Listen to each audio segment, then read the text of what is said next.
Hi! Welcome to Richard Cabile YouTube channel, and for today's tutorial, I will be teaching you on how to change allow photo access and messenger content and privacy restrictions on iPhone X. But first, kindly subscribe to this channel and don't forget to hit the subscribe button and the bell to notify you for the new updates.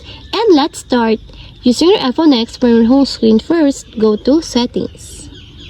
Then in the settings, scroll down and click the Screen Time. Then in the screen time, scroll down again and click the content and privacy restrictions.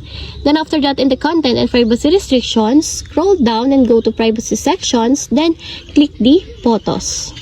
Then in the photos, find the messenger, then click. Then in the messenger, if you want to change it to all photos, just click it until there's a check mark on the side. And if you want to change it to none, just click also until there's a check mark on the side. Allow Messenger to access your full photo library or only photos that you select. Access to photos includes associated metadata such as location and depth information. And that's it. We have successfully changed allow photo access and messenger content and privacy restrictions on iPhone X.